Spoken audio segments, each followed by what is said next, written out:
Hay quien dice que como México no hay dos. Quizá tengan mucha razón, y no tanto por el excelente arte culinario el cual presumen los mexicanos, ni tampoco por las bellezas y paraísos naturales que ofrece, o la calidez de mucha de su gente, sino que lejos de todo lo bueno que este país puede ofrecerle a sus connacionales y a los extranjeros, también existen actitudes funestas, desastrosas, que se viralizan y se replican todos los días, evidenciando así la falta de cultura y valores de una gran parte de la sociedad mexicana, la cual yace en la putrefacción, esa que se escuda en el conformismo, en la marrullería, la violencia y lo ventajosa que es para arrebatar, golpear, engañar a muchos otros, antivalores que terminan pasando de generación en generación, no solo en los núcleos familiares, sino también en los políticos corruptos y alineados al crimen organizado, o a los eventos masivos deportivos donde desgraciadamente esa carencia de valores y cultura se refleja en las acciones totalmente repugnantes de mucha gente intolerante, pero sobre todo cavernícola. Prepárate, porque te puedes reflejar en este video, porque vamos desde wannabes aspiracionistas neandertales de la Fórmula 1, pasando por una servidora pública basura, hasta la adoración recalcitrante al santo de los narcos. Prohibido emputarse, pero eso sí, suscríbete al canal, porque aquí lo único que falta es tu poderoso like, porque no lo veo por ningún lado. Es por eso que hoy te presento Regresa a la Churpia Santra Cuevas, desvivido en Ciudad Universitaria, 5 hechos infames en México. Antes de seguir con el video, te invito a suscribirte al canal, activa la campana de notificaciones para que recibas todo nuestro material y las transmisiones de fútbol en vivo. Te divertirás, te lo aseguro.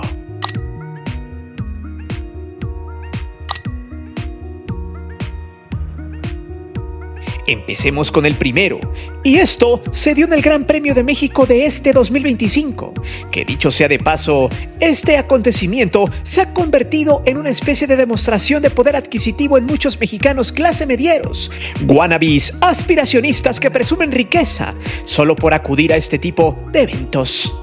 Pero como dicen por allí, el doctorado no quita lo tonto, ni tampoco el dinero da clase y educación. Y la verdad, este tipo de acciones solo muestran lo rancia que está la sociedad mexicana. No toda, pero sí mucha. Pues generalmente aquellos que presumen ir a la Fórmula 1 y pagan aproximadamente 25,000 pesos por boleto, piensan que ya con eso son millonarios, cuando en muchas ocasiones esa gente ni tiene para pagar la renta de su depa. Es más, ni siquiera saben de carreras, pero el chiste es presumir lo que no se tiene. Pero bueno, no es la primera vez que se pelean en las gradas del Autódromo Hermanos Rodríguez, ya que en 2023, en un hecho bochornoso, un tipo inició una batalla campal en la grada. Y es que como viles aficionados neandertales de fútbol, tras quedar eliminado Checo Pérez antes de que terminara la competencia, sus fanáticos enloquecieron. Ya borrachos y apestosos a alcohol, empezaron a pelearse por nada, generando una gran bola de nieve entre todos los presentes. La verdad, dio tanto asco ver a esta gentuza naca y gandalla hacer sus desmadres allí, en un deporte donde según solo acude la gente de clase y de élite. Pero ya nos dimos cuenta que ni aunque tengas el dinero del mundo, te quita lo fanfarrón y mamón. Tanto así que ese pleito incluso puso en predicamento la edición del año siguiente. En ese momento, el agresor traía la playera de Red Bull, escudería que era de Checo Pérez. Y entre el calor del alcohol, se fue sobre 2 seguidores que venían con la playera de Ferrari, y uno de ellos le aplicó una llave en plena grada para bajarle los tanates a balines y hacer que pidiera clemencia. No obstante, las autoridades del evento vetaron de por vida a este neandertal. Sin embargo, 2 años después, se armó otra batalla campal en el autódromo, solo que en esta ocasión fueron decenas de personas las que terminaron golpeándose y aventándose de todo. Incluso parecía hasta chusca esta bronca, porque muchos borrachos peleaban en cámara lenta sin dejar la cheve caer. Una auténtica mamarrachada, pero que retrata cómo la sociedad mexicana no solo está corrompida, sino que simula tener buena educación, ya que la mezcla entre el alcohol, más la imprudencia, la irresponsabilidad y la negligencia hace que estos sujetos terminen no solo dando lástima, sino también mostrando su poco razonamiento en este tipo de eventos masivos.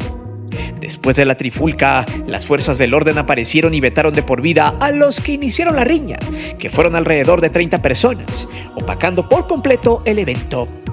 La Fórmula 1 cumplió su 10º aniversario en nuestro país y dejó un récord de derrama económica en la Ciudad de México, más de 20,000 millones de pesos, siendo uno de los principales catalizadores para los negocios y también para la creación de empleos. ¿Y tú? ¿Eres de los que presumen poder adquisitivo yendo a este tipo de eventos donde se presume glamour?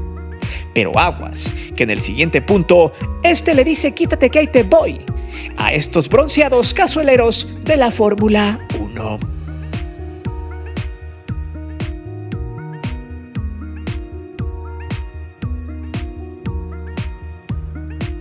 Poco se habla de que últimamente en la Liga MX sigue habiendo desvividos en las tribunas y también en los estacionamientos. E incluso ha habido disturbios en las calles y casas entre aficionados, y la TV deportiva hace poca mención de esto. No conviene, como por ejemplo los supuestos aficionados de Cruz Azul, que fueron a tratar de allanar una casa de un aficionado americanista que más que casa parecía un nido de marihuanos perdedores con playeras de los equipos. O el caso de Lalito, un joven de 16 años de edad, aficionado de Chivas, que fue a llevarle serenata a su equipo previo al clásico tapatío. Allí sujetos encapuchados interceptaron a esa gente que fue al hotel y con bates de béisbol reventaron al chavo que terminó con San Pedro. Sin embargo, también se han dado casos turbios donde barras, aficionados y personal de seguridad, como en este caso que presentaremos, han estado involucrados. Y lo peor, tanto los clubes como la Liga MX hacen como que la Virgen nunca escuchó. En realidad, la Liga MX de Televisa es una basura en todos los sentidos, y de nueva cuenta se confirma que todos los escándalos deben silenciarse antes de que llegue el Mundial. Está prohibido por cualquier motivo que se sabotee el Mundial de Televisa y sus socios comerciales.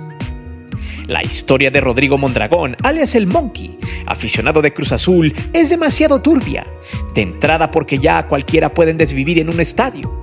Y luego por los comunicados contradictorios y lavados de manos que salieron a la luz por parte de los clubes como Pumas, Cruz Azul y también el gobierno de la Ciudad de México. Además de las causas de su adiós. Pero antes de llegar a ese punto, es increíble cómo en México la gente siga yendo a los estadios, y deje usted eso. Muchos van a meterse tóxicos, otros solo a beber y a grabarse cómo pistean.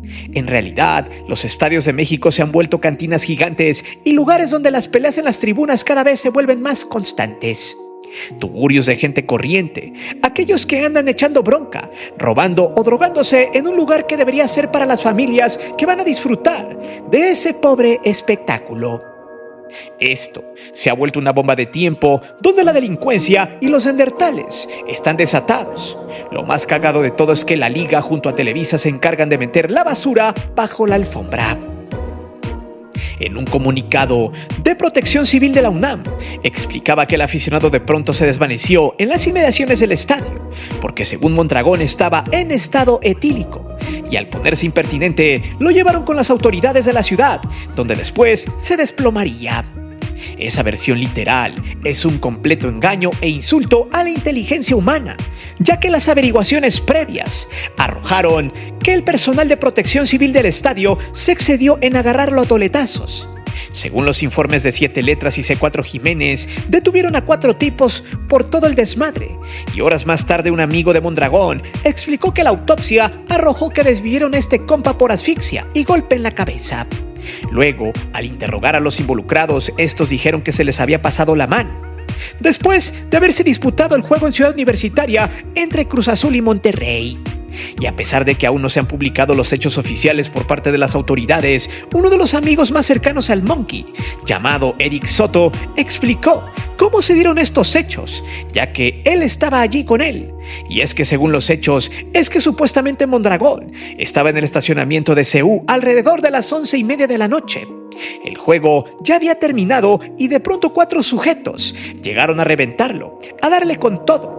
Según en ese momento el aficionado iba bien, pero después de que lo subieron a la camioneta y después de un tiempo ya no volvió a verlo hasta que salió patitas por delante. El problema es que también tundieron a otros 3 aficionados, pero en específico con él. Este nunca apareció. De hecho, los familiares llegaron al estadio, estuvieron por 6 horas pidiendo datos sobre su paradero y buscándolo. Textual, este sujeto dijo lo siguiente: nadie supo decir si fue ingresado a un hospital o presentado ante alguna autoridad, lo que aumentó la incertidumbre y el miedo entre sus seres queridos. Según Mondragón, era un joven que solo fue al estadio a apoyar a su equipo y que gracias a la negligencia de las autoridades del estadio, este ya no regresó a casa. Pedimos una investigación exhaustiva, el acceso inmediato a las grabaciones de las cámaras de seguridad y a la rendición de cuentas de todos los involucrados. No obstante, según el comunicado de la Dirección General de Análisis, Protección y Seguridad Universitaria de la UNAM, explicó que Mondragón reaccionó violentamente a la hora de que llegaran los elementos de protección civil para desalojar el estacionamiento, a lo que se inició una supuesta batalla campal, y después de ser sometido y subido a la camioneta, se desvaneció. Lo más ojete de todo, para que vea usted que todos omiten sus responsabilidades, el desplegado de la Liga MX solo dijo que nadie le había comunicado de altercados y que según había sido saldo blanco. Luego externaron darle seguimiento al caso. Mientras que Cruz Azul se lavó las manos y dijo que los hechos no se dieron dentro de su zona de control operativo. Mientras que la Secretaría de Seguridad Ciudadana simplemente se ha limitado a revisar todos los hechos en conjunto con la Fiscalía. Por ahora, los 4 que le dieron como piñata ya están en prisión preventiva y ya cantaron que se les pasó la mano. La pregunta es, ¿por qué Pumas o Cruz Azul no se hicieron responsables o de menos la liga para revisar que todo estuviera en orden? Allí está este caso, para que sigan yendo a los estadios tierra sin ley. Como dijeran, juega limpio, siente tu liga. Al final, el Monkey se unirá a una larga lista de desvividos por varias circunstancias en los estadios del fútbol mexicano. Y lo peor, ninguna autoridad de la liga ni de los clubes será responsable de algo. Pero sigan engrosándole la cartera a esta empresa comandada por Televisa y sus socios comerciales.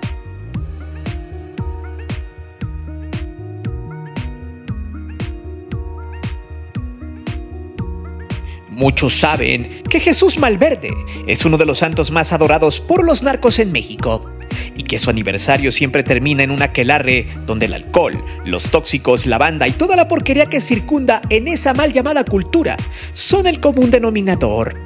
Lo peor, estas festividades tienen lugar en Culiacán, Sinaloa. Sí, lugar donde curiosamente mucha de su población se queja de la violencia que hay, pero que, valiéndoles madre a muchos, se atreven a normalizar estos eventos y sobre todo a canonizarlos socialmente hablando. Y ojo, no todos los sinaloenses son así, pero sí muchos, que luego cuando se desata la bala, al primero que culpan es al gobierno. Y no es por defender a estos, sino que mucho tiene que ver esa estela de violencia en estos lugares marcada por la normalización de estos negocios ilícitos. El hecho de que la misma sociedad vea esto como algo muy normal y que incluso amerite una fiesta en grande para conmemorarlo da mucho pavor. Jesús Malverde se convirtió en patrono de los malos, gracias a la historia que hay detrás de su nombre. El bandido generoso, como le llamó Chalino Sánchez, cantante de corridos. Se popularizó por la historia. Según se cuenta, este sujeto robaba a los ricos, a los hacendados de la época, entre dinero, ganado y varias pertenencias para luego no quedarse con la lana o los bienes que obtenía a punta de pistola, sino que terminaba repartiendo el botín entre los habitantes más necesitados del pueblo o de los pueblos circundantes a Culiacán, siendo una especie de Robin Hood mexicano. Por eso mismo la leyenda de Malverde fue adquiriendo mucho agrado entre quienes se meten al negocio del trasiego de porquería para darle trabajo a su pueblo supuestamente o darle dinero a quienes más lo necesitan, endulzando la historia como si fuera una actividad altruista. Malverde no es reconocido por la Iglesia Católica, pero la gente le cree santo porque según un ganadero le había pedido a su cuerpo ya fallecido que le dijera o le diera pistas de dónde estaba su ganado perdido, y si lo encontraba le juró que llevaría sus restos a una capilla especial para que fuera adorado por los desamparados. Las historias de Malverde son variadas y poco se sabe a ciencia cierta cuál es ficción y cuál es verdad, pero según las versiones más cercanas a una posible realidad es que supuestamente era albañil, pero luego al abrirse la oportunidad de trabajar en épocas del Porfiriato. En la construcción de las vías férreas del Pacífico, este personaje llegó a Sinaloa. Allí decidió salirse de obrero para dedicarse a los asaltos. Su historia fue tal que supuestamente el entonces gobernador de Sinaloa, el general Francisco Cañedo, compadre de Porfirio Díaz, pidió su cabeza y ofreció una recompensa por su captura, así como sus peripecias, su muerte. También tiene varias versiones. Una donde según lo hieren y sobrevive pero se le gangrena la herida. Le pide a un amigo que lo entregue y reparta la recompensa con la gente. Otra donde le ponen un 4 y se lo fusilan. La otra es que cae en manos de la policía y lo revientan. El punto acá es que en Sinaloa hay una fuerte veneración por este supuesto santo. No obstante, quienes le piden milagros, en especial la gente que está metida en los negocios del trasiego, asaltantes, secuestradores, rateros, los cuales cada 3 de mayo, que es su aniversario luctuoso, le hacen una mega fiesta, le llevan y le rocían alcohol como whisky o tequila, hierba, tóxicos, tabaco, todo esto con la intención de pedirle favores para que el negocio sea exitoso, protección contra ataques de grupos contrarios o del gobierno, más dinero, pero sobre todo poder.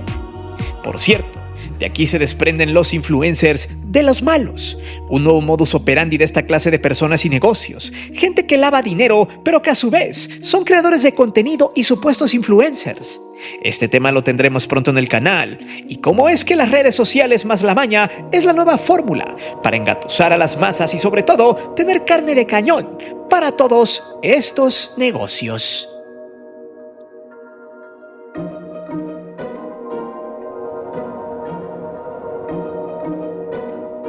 Esta es una historia que desnuda a muchos entes que trabajan en los ayuntamientos en México.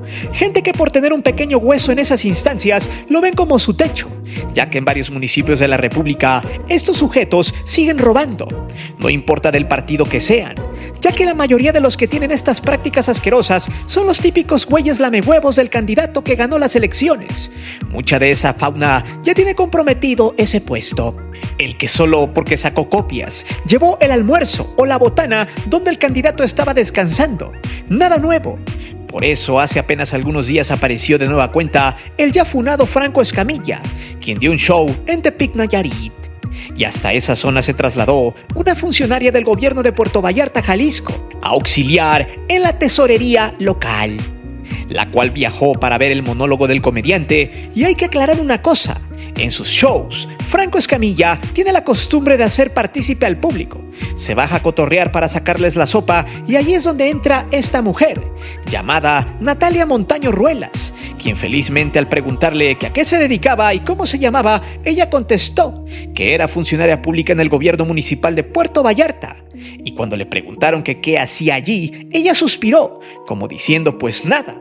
Y literal, la señora fue honesta, pues dijo lo siguiente: sí, pues, me la paso bien, tomo mucho, me la paso comiendo, cenando, desayunando.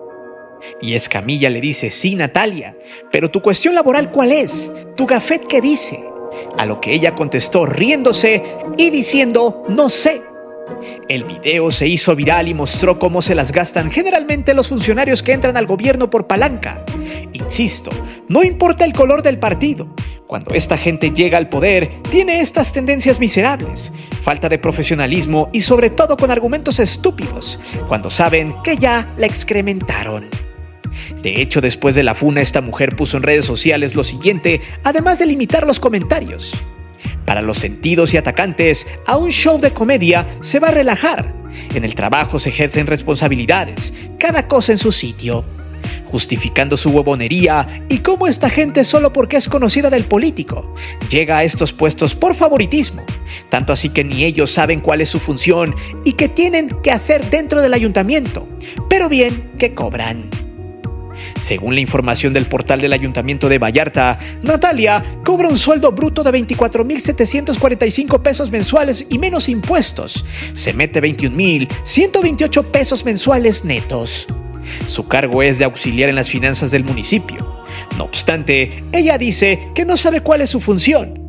De hecho, es muy probable que esta mujer sea la nacha de algún güey poderoso dentro del ayuntamiento. Hay que recordar que actualmente el Partido Verde Ecologista fue el que ganó ese ayuntamiento por medio de su candidato Luis Ernesto Munguía, quien ganó sin coalición, superando con el 40% de los sufragios al candidato de Movimiento Ciudadano y a la candidata de Morena en las pasadas elecciones del 24.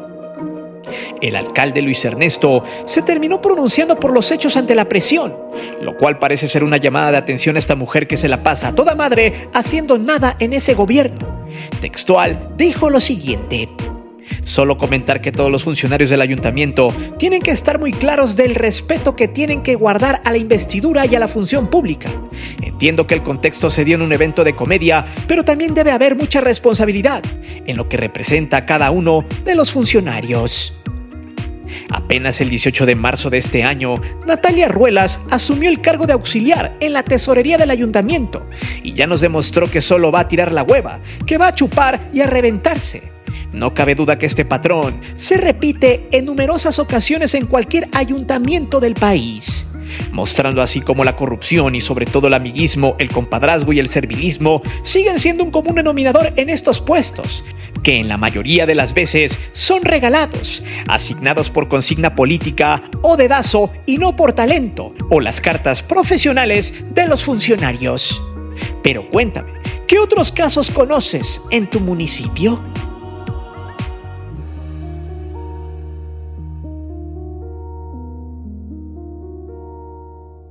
De nueva cuenta, apareció la churpia de Sandra Cuevas, con su pantufla hongueada, apestosa a pescado y a cemento de malandrín. Con el dolor de que todas sus macanas estén en el bote, ya se le ve hasta más flaca por el azucarazo que no tarda en llegarle por el miedo de que alguna de sus fuscas cante su relación con el crimen organizado. El punto acá es que poco a poco ya la van olvidando y solo se espera que la fiscalía llegue por fin al final de sus investigaciones y le giren una orden de aprehensión por delincuencia organizada y malversación de recursos públicos. No obstante, con quien trae un pleito casado es con C4 Jiménez, quien le ha seguido la pista a sus relaciones sentimentales con pura basura malandra de la Ciudad de México. Ya metieron al bote al Choco, quien le rellenó la empanada de chocolate un rato. Luego, quien removió el atole fue Ernesto Alonso de Rosas, jefe regional de la Policía Ministerial del Estado de México y quien fuese comandante de la Agencia de Administración Criminal en Baja California y en el Estado de México. Según la churpia, este gorilón fue el amor de su vida y quien la asesoró en materia de seguridad. Luego vino el otro malandro, llamado Giovanni Mata alias El Topo, con quien se daba sus buenos golpes en la pared. Vaya, la churpia le hizo a todo lo que está relacionado con el crimen y luego los negó a todos como Pedro a Jesucristo. Por eso, después de que C4 Jiménez sacara a la luz sus amoríos con los macuarros estos, la churpia empezó a tener una guerra con él, diciéndole que era gay y varias tonterías. Ya no sabía qué hacer, su carrera política estaba en el abismo y tenía cero credibilidad, ya que por lo único que la seguían era por las pelotas que se carga y porque le encanta la moronga de domingo en el mercado. El punto es que en otra conferencia le dedicó unas palabras al C4 y aparte dijo que por su vida habían pasado muchos hombres. Y aquí viene lo chusco. Me encanta la honestidad de la churpia, la verdad. Textual, dijo lo siguiente: me quiere aplastar, pero por mi vida han pasado muchos hombres, muchos hombres, muchos hombres, desde mi exmarido y muchos que les he dado el privilegio, el don de ser mi pareja y que me han traicionado y me han vendido. Ahora resulta que es un don de Dios andar con la churpia y olerle la empanada radioactiva. Increíble, pero bueno, es cierto que hay más de uno que sí le bautizaría el chamaco. Actualmente, según tiene un proceso jurídico en contra del C4 y anda en las calles promoviendo sus actos benéficos entre comillas a favor de su organización, donde tiene a muchos vatos de la mafia allí metidos. Se muestra como una política cercana al pueblo, pero solo es una completa farsa que los ignorantes creen, haciendo eco de sus negocios con un tufo asqueroso a delincuencia organizada. Pero dime, ¿cuál de todos estos casos es el más infame? ¿Por qué en México existe mucha gente mala y gandalla? ¿Por qué se normalizan este tipo de eventos en nuestro país? Déjame saber tus respuestas aquí abajo. Recuerda que aquí leemos siempre los comentarios y no olvides de suscribirte al canal y de activar la campana de notificaciones. Mi nombre es Guillermo Antonio. Nos vemos. Hasta la próxima.